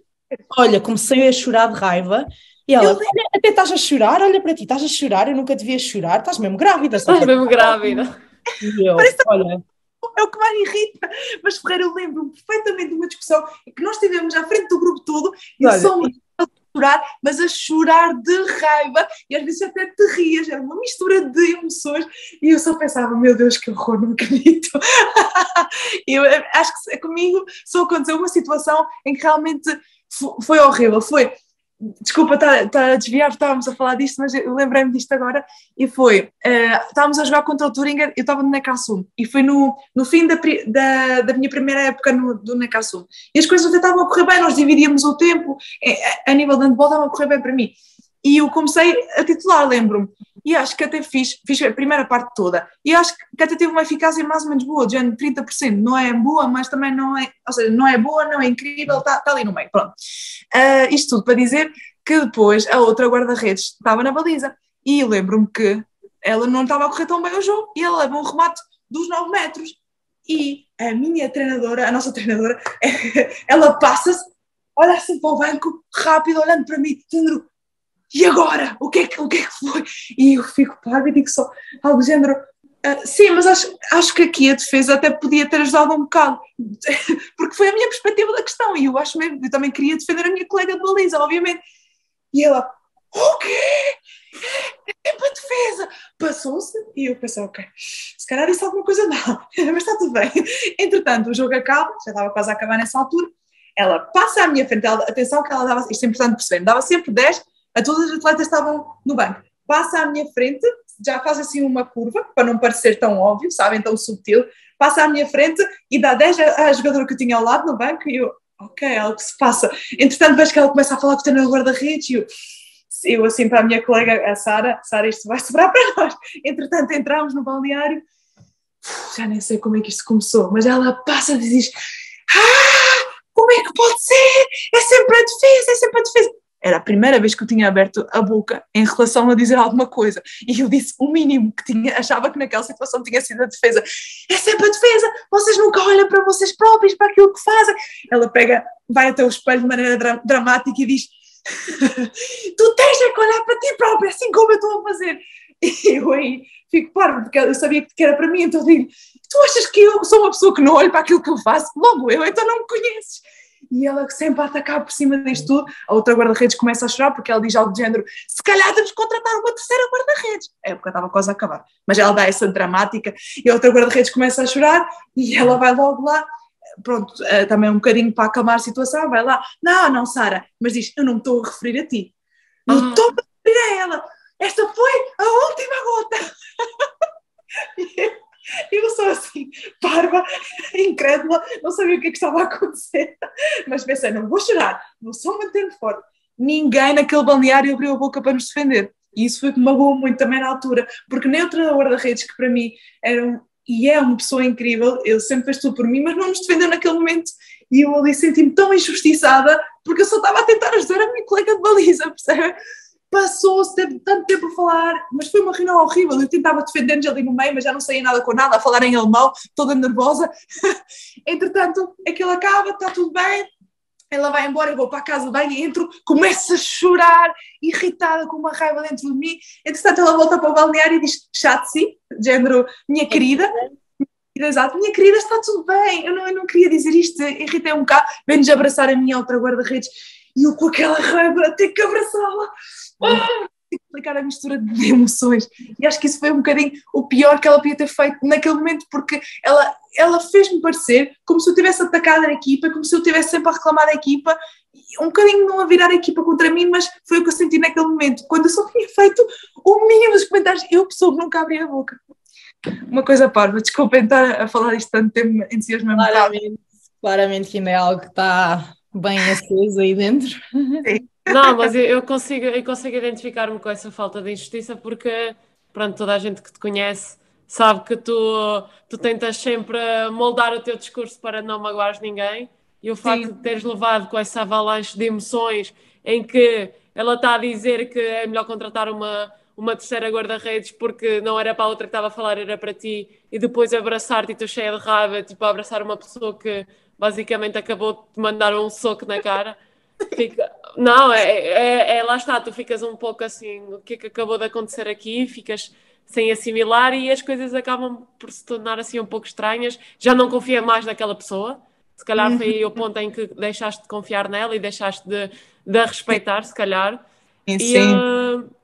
Sim, eu acho que essa parte, quando nós deixamos de respeitar alguém, isso começa a abrir uma porta um pouco estranha, ainda por cima sendo uma treinadora, a nossa líder, não é? E acabas por ficar assim um pouco sem saber bem o que fazer, e acho que isso também traz um pouco a desmotivação ao lado. Acho que sim, acho que acabaste de dizer também completamente certo, já foste mesmo ao ponto, porque depois quando entrei na segunda época na Calçum, acho que já não foi com o espírito de vou partir isto tudo, acho que foi com o espírito de meu Deus, o que é que eu estou aqui a fazer, não acredito, e já não entrei igual, porque exatamente isso, aquela líder que devia ser a nossa líder era alguém que já não respeitava, e essa pessoa tinha tido uma falta de respeito tão enorme comigo que eu não ia conseguir ultrapassar isso, já não olhava para ela com os mesmos olhos, e indiretamente isso ia afetar o meu rendimento, quando não deveria, mas afetou. Sim. E nunca conseguiste comunicar com ela e resolver? Não, a nossa linha de comunicação a partir desse momento estava fechada, já não existia, e quando existia era só aquela de falsa, que tinha que ser porque é a maneira como tu lidas com as pessoas que tu não gostas, às vezes, que acontece quando estás numa equipe, não gostas de uma pessoa, mas tens que lidar com essa pessoa, é o teu trabalho, aquilo que nós falamos do profissionalismo no início. Então, como é que tu lidas com o facto de, no ano seguinte, jogares ainda toda uma época com essa treinadora? Como é que tu chegas no fim do dia à casa e reages porque agora, a partir desse momento, qualquer situação que ela tenha, tu vais ficar: pois ela agora está a fazer isto e aconteceu isto, e já não estás, já estás fora daquilo que é importante. Eu tentei muitas coisas durante a época. Eu já estava numa fase tão má que eu pensava: hoje vou ser aquela jogadora que não quer saber de nada. Vou chegar ao treino, e vou ser o mais extrema possível, de género, olha, se me responderem eu vou só me rir, se me falarem mal eu vou só me rir, está tudo bem. Tem muitas coisas, agora já nem me lembro, mas ia sempre com uma perspectiva de vou experimentar várias coisas para ver o que é que vai resultar, mas na mesma nada resultava e... Nada te fazia sentir melhor. Exato, era esse o problema, que eu já não estava bem. E apesar das várias abordagens que eu tinha, sentia que nada mudava e também sentia que era um bocadinho a equipa, nós já também não estávamos tão bem, o nosso espírito estava lá, mas ela fazia muita diferença e nós começámos ela acabava por ser como é que se diz? A pessoa... A destabilizar assim um pouco o grupo? A figura desta história, ele estabilizava a equipa toda e ela não devia ter tanto protagonismo, atenção, ela é só treinadora, calma. E acho que isso fez um bocadinho de diferença no espírito que nós tínhamos e nessa última época as jogadoras, não era só eu, eram muitas jogadoras da nossa equipa, já não estavam a sentir tanto a questão e a coisa, e nos jogos as coisas já não estavam a correr tão bem como podiam estar a correr, porque nós tínhamos uma equipa muito boa, conseguia fazer melhores resultados do que aquilo que fez. Pronto. Sentes que se não tivesses tido estas dificuldades sociais, pessoais, o teu percurso no estrangeiro tinha sido mais longo, tinha sido diferente? Pois, nunca vamos saber, não é? Nunca vamos saber, mas sim, porque eu gosto muito da vida de ser profissional e gosto da vida, é uma vida muito boa, não vamos dizer que não, atenção, podemos viajar, podemos visitar outros lugares, podemos estar com pessoas diferentes, podemos crescer como pessoa, várias realidades de handball, crescer também como jogadora de handball, as condições estão todas lá, percebes? Mas depois tive alguns fatores que me condicionaram e tenho muita pena que tenha sido assim, e tenho pena também que eu não tenha tido essa resiliência de pensar e de conseguir, de acreditar que as coisas iam passar e iam melhorar. Se calhar eu precisei de voltar aqui para a Madeira e de estar um bocadinho, voltar a quem eu sou e a minha base para, não sei, não fecho as portas a voltar a jogar no estrangeiro, e era uma coisa que eu adorava fazer, mas neste momento a minha vida está um bocado instável, não sei se quero seguir uma coisa, seguir outra, ainda estou naquela fase de tentar perceber o que é que eu quero fazer realmente. Tu, por acaso, alguma vez sentiste o facto de seres a guarda-redes da seleção, sentiste essa pressão de ires lá para fora, teres que ser profissional, ou foste simplesmente porque era algo que tu já querias há algum tempo? Sabes que é difícil apontar, porque quando tens muitas pessoas à tua volta que te dizem que faz isto, tu começas a incluir isso em quem tu és, começas a pensar, realmente se calhar faz sentido fazer isto, se calhar porque as pessoas começaram a dizer que era isto que era preciso fazer, mas eu também já sentia que já tinha o bichinho dentro de mim que eu queria, sabes? E não sei, não consigo dizer-te se é pelas pessoas ou realmente foi uma ideia minha. Porque eu, se calhar, quando era miúda não tinha esta ambição, atenção, mas o meu treinador já me dizia, olha, e se for jogar ao estrangeiro, não era giro? E começaram a cultivar este bichinho dentro de mim, e eu realmente, quando fui jogar para o estrangeiro, foi algo que eu queria fazer. Isso posso dizer que sim. Uhum. Então, e agora que voltaste à Madeira, como é que está a ser esta nova visão do handball? Porque continuas a jogar handball, continuas a ser profissional de handball, mas são realidades completamente diferentes, certo? Incrível, bonito, lindo. Não tenho palavras, porque estou mesmo muito feliz de estar agora na SAD. Acho que é um bocadinho o conjugar tudo, sim. Posso estar com a minha família, com a minha sobrinha, tenho 3 aninhos, posso ver os passinhos, ou seja, pouco a pouco o crescer dela, que é muito, muito bonito de se ver. Posso estar com amigos, amizades que agora fui recuperando, que já não estava há muito tempo. Tenho o clima incrível da Madeira, tenho a praia a 2 minutos, 3 minutos a pé. Estes fatores todos são coisas que pesam muito em mim. Se calhar há pessoas que não precisam disto, mas eu preciso. E depois tenho uma equipa em que integrei-me tão bem, que dou-me muito bem com todas elas, são pessoas maravilhosas, e acho que essa energia é transmitida de uma à outra. Imagina, alguém transmite boa energia, eu também transmito essa energia de volta e se sente. E as coisas estão a correr bem e estou a adorar até agora, de verdade. Está a ser muito, muito bom. Eu sou daquelas pessoas que diz que se nós não estamos bem, felizes a ser, sei lá, chefe de uma empresa, e somos mais felizes a fazer o que tu fazes, que é estar num sítio onde te sentes bem, acho que é o mais importante. Mas mas tu tomaste esta decisão de voltar a dar este passinho um pouco para trás em termos de handball, mas se calhar deste um passo em frente em termos de personalidade e em termos de conforto e tudo mais. Mas acho que há muita gente que não percebeu pronto, essa decisão de voltares um pouco para casa. Tu Sim. sentiste um pouco a pressão de, quando tomaste a decisão, sentiste, ok, muita gente vai questionar esta questão e de certeza, Horrível. como tu pensas em tudo, tu pensaste, e não quero desiludir ninguém, não quero... Sou guarda-redes da seleção, tenho tantas coisas para fazer e há muita gente que vai ficar desiludida. Exatamente isso. Eu lembro-me de ter uma conversa com duas muito amigas minhas, a Soraya e a Ana, e na altura eu falei com elas, estávamos a jantar e elas falaram comigo em relação a isso, de como é que tu te sentes? E foram elas que me ajudaram a focar e eu só lhes dizia, não, mas o que é que todos os meus treinadores, os treinadores da formação, os treinadores da seleção, todas as pessoas que estão à minha volta vão pensar, não pode ser, não, isto nem sequer está em questão, percebem? Eu não vou desiludir este leque de pessoas que sempre acreditou em mim e que tudo fez para que eu chegasse a este nível. Era isto que eu sentia o peso do mundo nas minhas costas quando não havia peso nenhum, só eu é que estava a pôr esse peso em mim mesma. E quando percebi que o mais importante era eu estar feliz e parar de focar no que é que os outros à minha volta iam dizer, iam pensar, foi que tomei a decisão não com leveza, porque nunca houve essa leveza em tomar esta decisão, mas com alguma certeza e mais bem orientada, sim.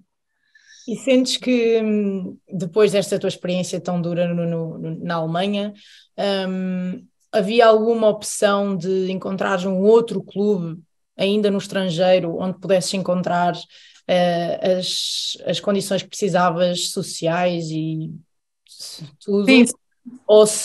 Ou foi mesmo a questão de voltar para a família e voltar para casa? Não, tu queres dizer se for agora? Não, se no ano em que saíste da Alemanha para Portugal, nem sequer houve a opção de procurar outro clube onde não tivesse esta dificuldade?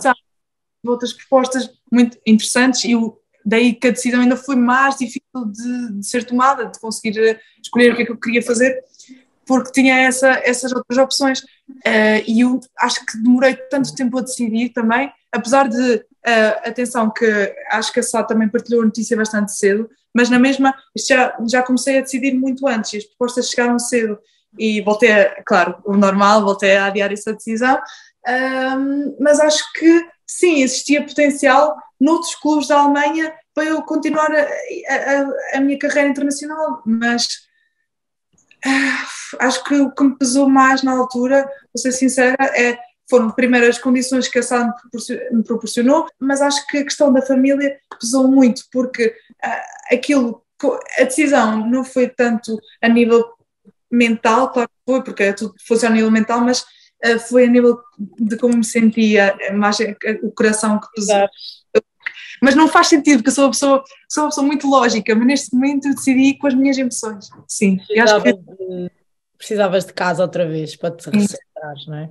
Sim, obviamente que agora nota-se que estás muito mais feliz e acho que se calhar essa decisão não foi tomada só com a emoção, também acho que houve um pouco de racionalidade nisso. Uhum. Certo. Mas olha, Izinha. Diz. Não, força. Tudo o que nós pensamos com o nosso coração também tem uma parte racional por detrás, portanto faz sentido o que estás a dizer. Sim, porque eu acho que no fundo começaste a pôr as coisas na balança e viste que precisavas muito desta parte familiar e os laços com as pessoas e pronto, hoje em dia vê-se que não te arrependeste da tua escolha e que estás muito feliz e isso é o mais importante. Sim. Olha, nós queríamos que tu partilhasses connosco assim uma história bizarra, louca, diferente, que tenhas vivido no handball. Algo assim que tu pensas e dizes, oh meu Deus, naquele dia aconteceu uma coisa incrível, ou então tenho que contar isto aos meus filhos ou à minha sobrinha, não sei. Ai meu Deus, preciso de pensar, deixa-me ver, já aconteceu tanta coisa. Pode pensar à vontade. Uma coisa só, mas dentro de campo. Não, pode ser uma história em grupo, sei lá, olha, vocês agora estiveram nas competições europeias na Itália e pode ter acontecido alguma coisa. Alguém perdeu um avião. Alguém trouxe uma sapatilha e a outra ficou em casa. Se tu te esqueceste algum dia de alguma coisa. Se acordaste, foste dormir com o cabelo castanho e acordaste loira. Deixa-me pensar, tanta história. Eu não sei como é que eu vou conseguir só meter uma, deixa ver. Podes contar algumas? Quando começas a falar, depois começas a meter mais. Lembras-te? Deixa-me pensar uma coisa assim bizarra. Ai, não vou conseguir responder esta pergunta, amiga, estou a sentir pressão. Mas olha, nunca te esqueceste de nada para um jogo, nunca chegaste, olha, já sei uma história bizarra para tu contar. Pode ser. Acho que me ajudaste agora, porque acho que estás a pensar. Não, foi uma vez em que, na verdade, já aconteceu 2 vezes, o que não reflete o meu profissionalismo, mas juro que sou assim normalmente, só que eu sou péssima de manhã. A questão é que nós tínhamos treino às 7 da matina, certo? Então eu tinha que acordar às 6, depois ia eu de bicicleta, até o pavilhão, e pronto, tínhamos de estar lá 6:15 para começar a treinar às 7. O que era muito difícil para mim, porque eu não sou uma pessoa muito matinal, agora já sou um bocadinho mais. Isto tudo para dizer que Isabel Góes meteu o despertador, mas não sei o que é que aconteceu. O outro despertador não lhe apeteceu tocar, teve vida própria, aquelas coisas, ou então eu desliguei, 1 de 2. E então, entretanto, lembro-me de acordar, já eram o quê? 10 e tal. Meio-dia! E eu já pensei, só sei que alguém estava a tocar na minha campainha e eu ali, à Nora, a pensar, o que é que se passa? O quarto todo é escuro, que eu gosto de dormir assim bem, tudo com aquilo tapadinho. Entretanto eu acordo, olho para o telefone, como assim? Vou lá, falo com a Anitza por telefone, era a Anitza, Isa, tens noção que faltaste ao treino? Está toda a gente preocupada. Primeiro foi, estás bem? Porque estava toda a gente a ligar desde as 7 da manhã até ao meio-dia a tentar perceber o que é que se passava com a Isa e ela não atendia, então as pessoas achavam que ela tinha morrido, tinha sido raptada, tinha sido... Mas o telemóvel tocava? Não, eu acho que estava em modo de dormir, então não tocava, percebes? E eu até tenho um sono super leve, o que não fazia sentido, se vibrasse eu ia acordar. Mas não tocava, e eu lembro-me que depois a minha treinadora disse que isto foi um 31, porque ela achava que eu tinha sido raptada ou violada, ela achava o pior dos casos, e como eu ia sempre de bicicleta, ela estava muito preocupada. Então lembro-me que foi uma situação engraçada, mas não foi engraçada de todo, porque refletiu um bocadinho no meu profissionalismo, pronto, mas acho que são coisas que acontecem a toda a gente, pronto, assim, ocasionalmente, vamos dizer desta maneira, e lembro-me que tive que pagar uma multa, não sei se foi de 60 euros, ou se foi mais 90, só sei que foi uma quantidade ridícula e o sono de beleza não valeu a pena. É uma boa história bizarra, gosto. Então, Isa, e agora, depois de termos feito este percurso inteiro pelo teu mundo do handball, mundo do profissionalismo, gostava de perceber, agora olhando para trás e fazendo a avaliação de tudo o que foi positivo e negativo, porque é que ainda jogas handball? Que pergunta bonita! Porque é que eu jogo handball ainda? Olha, sabes, muito tempo, durante algumas fases da minha vida eu às vezes ia perguntar, mas será que eu realmente gosto disto? Às vezes traz-me tanta emoção negativa porque sou uma pessoa que sinto muito, eu sinto muitas coisas e então sinto o mal e sinto o bom, mas às vezes o mal acabava por ficar mais na minha cabeça dependendo da fase de vida em que eu estivesse. E agora, acho que olhando um bocadinho para trás, acho que foi o handball que me deu tudo na vida, que me deu as minhas pessoas, que me fez crescer para uma pessoa que eu sou agora. Se calhar, ok, houve alguns sacrifícios, tive que fazer algumas partes da minha vida que eu perdi e podia ter aproveitado mais. Se calhar tinha mais um caminho, uma linha já feita de quem eu seria agora e a profissão que eu teria neste momento, já podia estar a trabalhar, mas acho que o handball dá tantas pessoas que vale muito a pena e é uma coisa que me faz feliz e é por isso que eu jogo handball, sim. Acho que é por isso, é porque me faz feliz. Obrigada, Isa, isto foi bonito. Como? Ela esteve a pensar nisto desde ontem à noite. Não, juro que a minha preparação neste momento foi ver um vídeo engraçado, estive a ouvir música e descobri os dentes, porque tinha que ter os dentes brancos. Diz tanto sobre a tua personalidade, meu. Eu disse que íamos fazer esta conversa e eu tenho que preparar, diz-me o que é que eu preciso, Nada, vai ser mesmo tranquilo, mesmo entrar. Não, mas que perguntas é que vais fazer? Vá lá, diz-me lá só uma, vá lá, diz-me lá. E tu, quando estávamos no quarto e tu dizes qualquer coisa do género, o que é que foi o pior treinador, o que é que foi o pior que o treinador te disse, ou qualquer coisa do género, já ia suar-me toda, a Ferreira estava a testar. Só para a deixar o bichinho atrás da cabeça. Olha, Não, gostei. mas Isa, olha, muito obrigada pela tua história, gostámos muito, Obrigada. acho que é uma forma bonita de ver a vida, tu tentas sempre colocar cor nas coisas, mesmo quando elas são assim muito escuras, por isso, olha, muito obrigada por ter estado aqui nas nossas casas, a partilhar este bocadinho connosco, desejamos Obrigada. tudo bom Obrigada. e vemo-nos muito em breve. Muito Sim, obrigada. obrigada. Eu Obrigada, Isa. adorei falar convosco. E obrigado pelo convite. Isto foi muito mais divertido do que eu acreditava que ia ser. Obrigada, a sério, meninas. Obrigada, Isa. Um beijinho Beijinho, até grande. à próxima. Tchau. Beijinho.